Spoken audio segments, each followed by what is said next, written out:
শিক্ষা প্রতিষ্ঠানে লম্বা ছুটি অর্থাৎ অনেক দিন বন্ধের মধ্যে যাচ্ছে মূলত শিক্ষা প্রতিষ্ঠানগুলো এবং কার কতদিন বন্ধ সে বিষয়গুলো জানাবো। যেখানে প্রায় বিজয় দিবস, এখানে 16 ডিসেম্বর বিজয় দিবস, যীশু খ্রিস্টের যে জন্মদিন মানে বড়দিন সহ আরও বেশ কয়েকটি সাধারণ ছুটি মিলিয়ে অনেক দিন স্কুল কলেজ বন্ধ থাকছে। এক্ষেত্রে কারা কতদিন বন্ধ পাবে সেটা আমরা জানাবো, কবে খুলবে সেটা জানাবো এবং নতুন বই কবে দেওয়া হবে সে সম্পর্কিত কিছু তথ্য জানিয়ে রাখতে চাই শিক্ষার্থী এবং অভিভাবকদের। নতুন বই নিয়ে অনেক গুরুত্বপূর্ণ তথ্য সামনে আসতে যাচ্ছে, একদম নতুন বই আমরা দিয়ে দিব অনলাইনে। সো এই বইগুলো ডাউনলোড করার সব কিছু তথ্যগুলো পেতে আমাদের সাথে যুক্ত থাকবেন।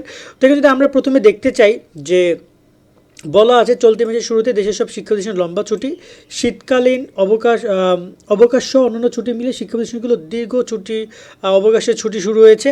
আর এর পাশাপাশি চলতি মাসে সরকারি চাকরিজীবীদের বড়দিন উপলক্ষে টানা 3 দিন ছুটির সুযোগ পাবেন। চলতি বছরের ছুটির তালিকা অনুযায়ী সাধারণ ছুটি রয়েছে 12 দিন এবং নির্বাহী আদেশ ঘোষিত ছুটি রয়েছে 14 দিন।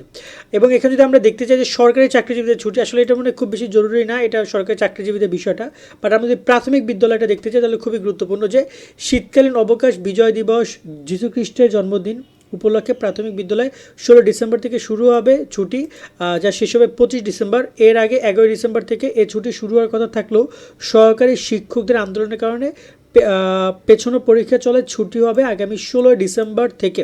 অর্থাৎ 16 ডিসেম্বর থেকে ছুটি শুরু হয়ে চলবে 25 ডিসেম্বর পর্যন্ত, প্রায় 10 থেকে 11 দিনের ছুটি পাচ্ছে শিক্ষার্থীরা এখানে। এবং 26 ডিসেম্বর স্কুল কলেজ প্রাইমারি বিদ্যালয় খুলে দেওয়া হবে। এরপরে রেজাল্ট প্রকাশ বা বাকি কার্যক্রম সম্পন্ন করে এবং পরবর্তীতে বলা যায় যে কার্যক্রম সম্পন্ন করা হবে। এবং এখানে বলা আছে যে 25 খ্রিস্টাব্দে সরকারি প্রাথমিক বিদ্যালয় বৃত্তি পরীক্ষা আগামী 21 থেকে 24 ডিসেম্বর অনুষ্ঠিত হওয়ার কথা রয়েছে, মানে সংশোধিত রুটিন দেওয়া রয়েছে। এবার আমরা কথা বলি মাধ্যমিক বিদ্যালয় ক্লাস 6 থেকে ক্লাস 10, তাদেরকে বলা হয়েছে মাধ্যমিকের ছুটির তালিকা অনুযায়ী 14 ডিসেম্বর থেকে শুরু হচ্ছে ছুটি এবং 14 ডিসেম্বর থেকে শুরু হয়ে এখানে বলা হচ্ছে 12-13 ডিসেম্বর শুক্র শনিবার বন্ধ থাকবে এবং 28 ডিসেম্বর ছুটি তাদের শেষ হবে। অর্থাৎ 14 ডিসেম্বর থেকে শুরু করে 28 ডিসেম্বর পর্যন্ত তাদের এই ছুটিটি চলবে।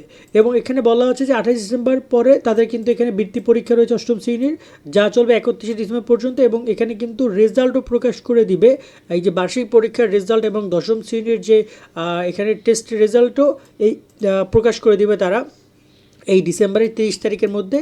এবং এখানে আরও বেশ কিছু বিষয়ের কথা তারা বলেছে। এবং মাদ্রাসা কারিগরি শিক্ষার্থীদের কথা আমরা এখানে দেখতে পাচ্ছি, যেখানে মাদ্রাসা কারিগরি 14 ডিসেম্বর শুরু হবে ছুটি এবং শেষ হবে 28 ডিসেম্বর। এবং এখানে সরকারি বেসরকারি কলেজের ক্ষেত্রে বলা হয়েছে 14 ডিসেম্বর ছুটি হবে শুরু এবং শেষ হবে 28 ডিসেম্বর। এবং অনেক কলেজের যে টেস্ট পরীক্ষা বা বার্ষিক পরীক্ষা সেগুলো এরপরে নেওয়া হবে বা সেরকমের চিন্তাভাবনা তাদের রয়েছে। সো এটা হচ্ছে আপাতত বিভিন্ন স্কুল কলেজ, মাধ্যমিক বিদ্যালয় এবং প্রাথমিক বিদ্যালয়ের ছুটির বিষয়গুলো।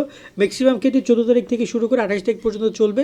শুধু প্রাথমিক বিদ্যালয়ের ছুটি মাঝখান থেকে বেশ কয়েকদিন বন্ধ কম পাচ্ছে শিক্ষার্থীরা, কারণ আন্দোলন বিষয়টা ছিল। তো হচ্ছে আপাতত আপডেট। এবং নতুন বই নিয়ে যে ছোট্ট করে বলতে চাই, নতুন বই শিক্ষার্থীরা পেয়ে যাবে ইনশাল্লাহ বছরে একদম শুরুতেই। তবে সব জায়গায় বই একবারে পুরোপুরি দেওয়া হবে না, হয়তো কিছু কিছু বই আস্তে আস্তে দেওয়া হবে। এবং অনলাইনে শিক্ষার্থীরা কিন্তু সব বই একসাথে পেয়ে যাবে, আমরা ডাউনলোড লিঙ্ক এবং যাবতীয় সব কিছু দিয়ে দিব শিক্ষার্থীদেরকে। সকলে অনেক অনেক ভালো থাকবেন, আল্লাহ হাফেজ।